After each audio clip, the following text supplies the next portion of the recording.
Je vais pas être très original, mais comme beaucoup, le coup de cœur, c'est Whiplash. Whiplash.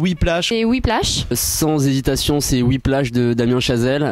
C'est un film explosif, fascinant, dérangeant, bouleversant et complètement grisant. C'est un film enthousiasmant, percutant, drôle, cynique, caustique. Vraiment un coup de cœur, un vrai coup de cœur.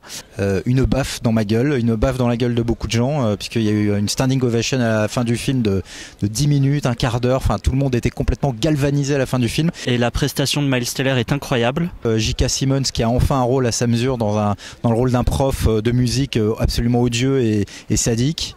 La musique a jamais été aussi bien filmée, les caméras sont carrément à l'intérieur des instruments. Une réale de dingue, vraiment un film qui te prend à la gorge, qui t'apporte un plaisir maximal pendant du début à la fin, et tu finis ce film forcément à la fois sur les genoux et à la fois debout en applaudissant à tout rompre, parce que t'as vécu 1h45 tendu sur un fil.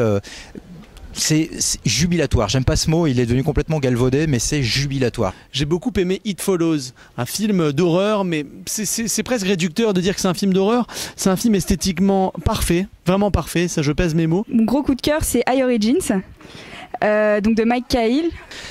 Le film n'est pas parfait, mais il y a une poésie dans ce film qui est vraiment délicieuse, et moi j'ai vraiment adoré ce film-là.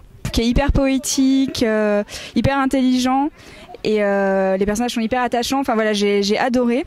Jamie Marks is Dead, une relation élégante et morbide entre un défunt, un jeune homme qui ressemble vachement à Harry Potter, et qui vient hanter en fait son camarade d'école, qui lui est vivant. Donc voilà, moi j'aime bien ce rapprochement entre le monde des morts et des vivants, quelque chose qui est un peu ancré dans la réalité et qui ressemble aussi à un cauchemar.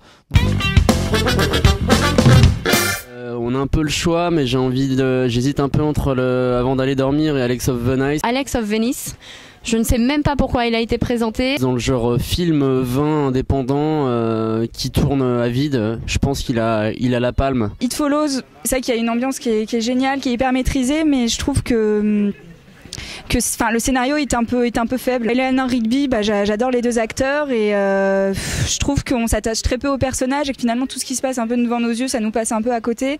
Alors je pense que c'est dû aussi au montage qui n'a pas été souhaité par le réalisateur, qui n'a pas pu faire vraiment ce qu'il voulait. J'ai un peu de la peine pour Abel Ferrara.